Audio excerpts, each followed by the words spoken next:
إن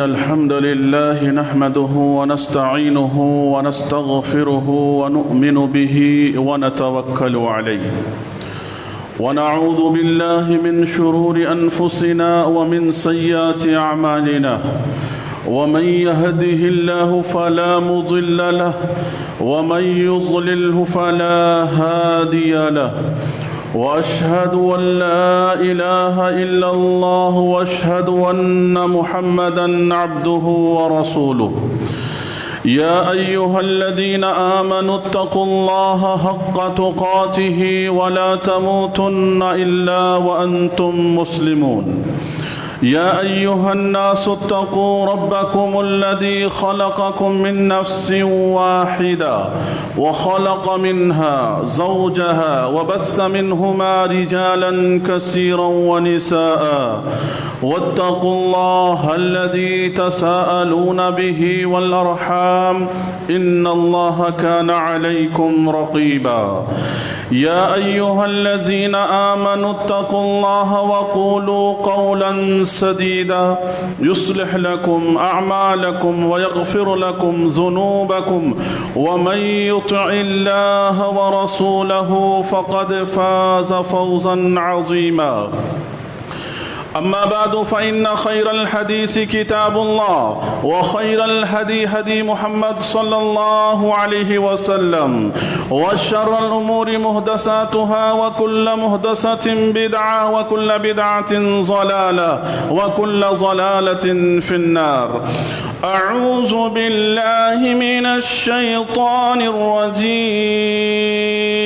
بسم الله الرحمن الرحيم قال لا تختصموا لدي وقد قدمت إليكم بالوعيد ما يبدل القول لدي وما أنا بظلام للعبيد يوم نقول لجهنم هل امتلأت وتقول هل من مزيد وأزلفت الجنة للمتقين غير بعيد هذا ما توعدون لكل أواب حفيظ من خشي الرحمن بالغيب وجاء بقلب منيب ادخلوها بسلام ذلك يوم الخلود. وقال تعالى في موضع آخر يا أيها الذين آمنوا إذا نودي للصلاة من يوم الجمعة فاسعوا إلى ذكر الله وذروا البيع ذلكم خير لكم إن كنتم تعلمون فإذا قضيت الصلاة فانتشروا في الأرض وابتغوا من فضل الله واذكروا الله كثيرا لعلكم تفلحون. محترم حاضرین جمعہ، پردہ نشین خواتین اسلام، ہر طرح کی حمد و ثنا اس اللہ وحدہ لا شریک کے لیے لائق و زیبا ہے جو کائنات کے ذرے ذرے کا مالک و محافظ ہے. اس کے بعد تمام انبیاء کرام پر درود و سلام ہو، بالخصوص ہمارے اور آپ کے آخری نبی پر صلی اللہ علی نبینا محمد وآلہ واصحابہ اجمعین. محترم حاضرین جمعہ، آج میں آپ حضرات کے سامنے اللہ کے فضل اور اس کے احسان اور اس کی توفیق سے کچھ کہنے کے لیے جو کھڑا ہوا ہوں جس موضوع کو لے کر کے، وہ موضوع ہے اسلام میں تجارت کی اہمیت، اسلام میں بزنس کے اصول، کون سی صورتیں حلال ہیں، کون سی صورتیں حرام ہیں. ان تمام چیزوں کے تعلق سے انشاءاللہ مختلف خطبات جمعہ میں انشاءاللہ میں اس بات کی وضاحت کرنے کی کوشش کروں گا. میرے بھائیوں، مذہب اسلام ایک ایسا مذہب ہے جس نے اپنے ماننے والوں کو حلال رزق کمانے اور کما کر کھانے کا حکم دیا ہے، جس میں تجارت، بزنس یہ بہت اہم رول ادا کرتا ہے، جس کے اثرات ہمارے اور آپ کی زندگی میں پڑتے ہیں. اگر تجارت حلال ہے تو اس کے اثرات بھی ہماری عبادتوں پر اثر انداز ہوتے ہیں، اور اگر ہماری تجارتیں حرام ہے تو وہ نوالا بھی ہماری عبادتوں پہ اثر کو کرتا ہے۔ تو لہذا ایسی حالت میں جبکہ قرآن اور احادیث میں بے شمار تعلیمات نبی کریم صلی اللہ علیہ وسلم نے اس کے تعلق سے دیے ہیں، لیکن ہم ان تعلیمات میں سے بہت ساری تعلیمات کو ہم جانتے ہی نہیں ہیں کہ تجارت میں کیا جائز ہے، تجارت میں کیا ناجائز ہے۔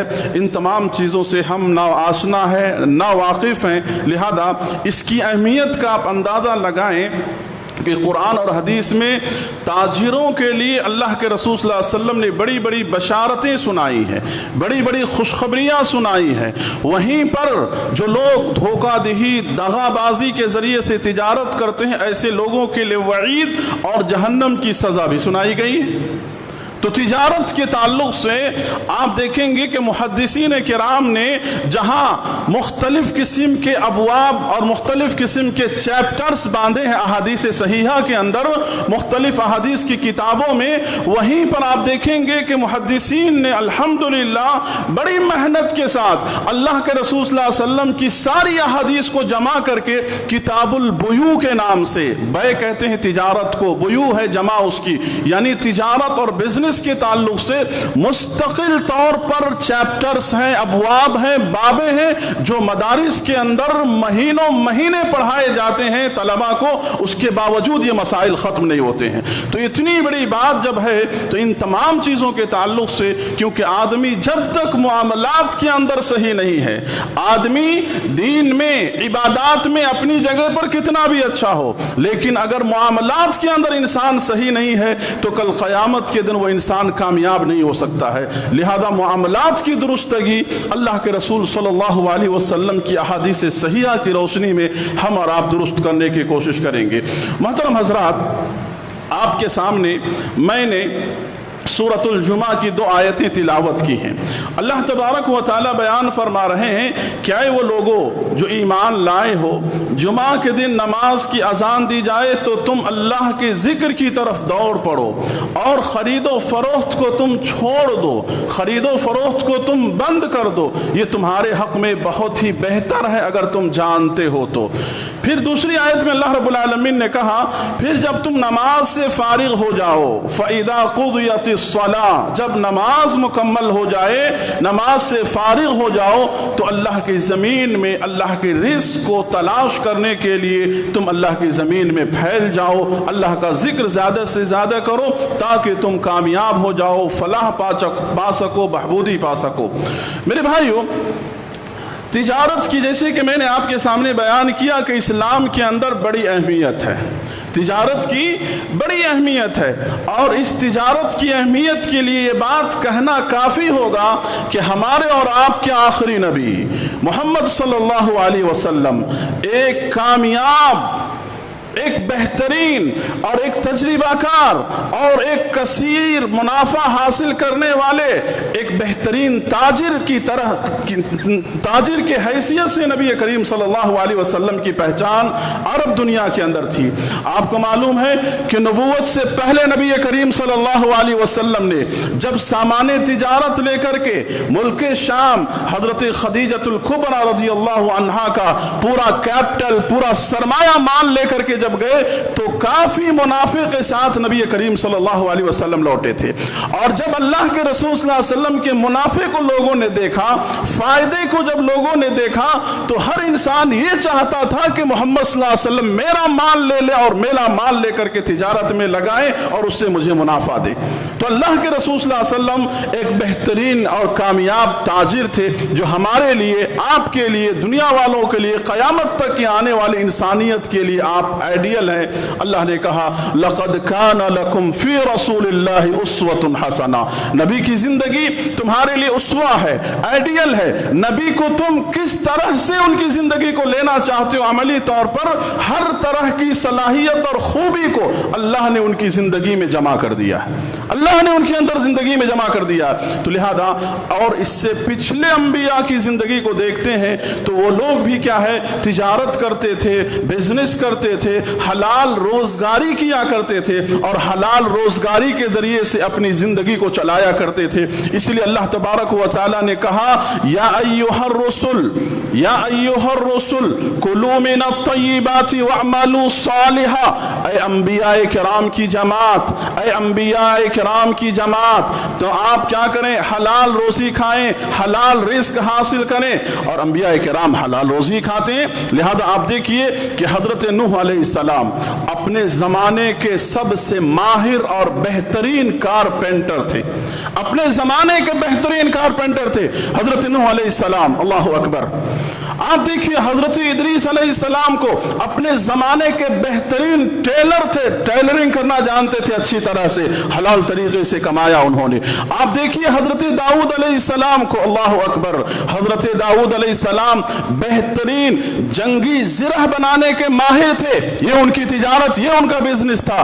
تو معلوم یہ ہوا کہ انبیاء کرام بھی اس تجارت کے میدان میں بہت مہارت رکھا کرتے تھے اور اللہ تبارک و تعالی نے تجارت کے اندر بڑا خیر رکھا ہے. نبی کریم صلی اللہ علیہ وسلم نے کہا کہ تجارت کے ذریعے سے تم چاہو تو اللہ کی جنت کو حاصل کر سکتے ہو. جس طرح سے نماز کے ذریعے سے تم جنتی بن سکتے ہو, روزہ رکھ کر جنتی بن سکتے ہو, صدقہ و خیرات کر کے جنتی بن سکتے ہو, اسی طرح سے سچائی کے ساتھ, راست بازی کے ساتھ, ایمانداری کے ساتھ, دیانتداری کے ساتھ اگر تم تجارت کرو گے تو تم بھی جنتی, اور جنت کے اندر بھی تمہیں ایک مقام اور ایک پوزیشن ملے گا. اللہ کے رسول صلی اللہ علیہ وسلم کی اس حدیث کو سنیں. آپ صلی اللہ علیہ وسلم نے کہا التاجر الصدوق الامین, جو سچے اور امانت دار تاجر ہیں ان کے بارے میں اللہ کے رسول صلی اللہ علیہ وسلم نے کہا کہ مع النبیین والصدیقین والشہداء. اللہ اکبر, اللہ اکبر. کہ جو لوگ سچے تاجر ہیں, دنیا کے اندر راست بازی کے ساتھ تجارت کرتے ہیں, کل قیامت کے دن انبیاء کے ساتھ ان کا حشر ہوگا, انبیاء کے درمیان ہوں گے, شہداء کے بیچ ہوں گے, صدیقین کے ساتھ ان کا شمار کیا جائے گا. سبحان اللہ. دنیا بھی آپ نے کمایا, آخرت بھی آپ نے کمایا. اس سے بڑی خوش نصیبی کیا ہے؟ اللہ کل کہے گا کہ تجھے یہ مقام اس لیے دیا گیا بندے کہ تو نے دنیا میں سچائی کے ساتھ, امانتداری کے ساتھ تو نے تجارت کیا تھا, اپنی تجارت سے کسی کو دھوکہ نہیں دیا تھا. تو میرے بھائیو, تجارت کسی بھی طرح کی جائز تجارتیں ہوں, حلال طریقے کی جو بھی تجارتیں ہوں, جس کو کرنے میں ایک انسان کو کوئی شرم محسوس نہیں کرنا چاہیے. حلال تجارت کرنے میں, حلال کمانے میں کوئی اسٹیٹس کا, کوئی شرم و حیا کی بات نہیں ہے, کوئی شرم و حیا کی بات نہیں ہے.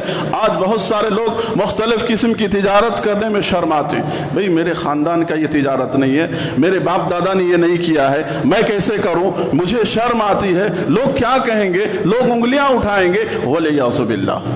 حلال طریقے سے آپ, جائز طریقے سے آپ کو اللہ نے جو صلاحیت دیا ہے, آپ جائز تجارت کچھ بھی کر سکتے ہیں, جائز ہو, شرط یہ ہے کہ وہ حرام نہ ہو. سمجھیے. پھر اللہ کے رسول صلی اللہ علیہ وسلم نے وہیں پر وعید بھی سنائی. وعید کیا سنائی؟ کہا التجار هم الفجار, یہی تاجر یہ فاجر قسم کے لوگ ہیں, گنہگار قسم کے لوگ ہیں. جب اس حدیث کو نبی کریم صلی اللہ علیہ وسلم نے بیان کیا تو صحابہ کرام نے کہا اللہ کے رسول صلی اللہ علیہ وسلم آپ ہمیں بتلائیں کیا اللہ تعالیٰ نے تجارت کو حلال نہیں کیا ہے؟ کہا ہاں اللہ نے تجارت کو حلال کیا ہے. تو کہا آپ نے پھر کہا کہ التجار هم الفجار, کہ تاجر گنہگار ہیں, فاجر ہیں. کیسے اللہ کے رسول صلی اللہ علیہ وسلم؟ کہا کہ جو لوگ تجارت میں دھوکہ دیتے ہیں, جو جھوٹ بول کر کے تجارت کرتے ہیں, جن کی نیتیں خراب ہوتی ہیں, جن کا مال خراب ہوتا ہے اور لوگوں کو صرف لوٹنا جانتے ہیں, لینا جانتے ہیں اور صحیح دینا نہیں جانتے ہیں, بات بات پہ جھوٹ بولتے ہیں, تو یہ عمل کر کے وہ اللہ کی نظر میں اپنے آپ کو گنہگار بناتے ہیں. سمجھ رہے بات؟ تو یہ تجارت کی اہمیت کے تعلق سے کچھ باتیں تھیں جو آپ کے سامنے بیان کی گئی ہے. کچھ اصول ہیں, کچھ رولز ہیں, کچھ سسٹم ہے جس کو میں آپ کو پوائنٹ کی شکل میں بیان کرنے کی کوشش کروں گا. آپ اس چیز کو سمجھنے کی کوشش کیجئے,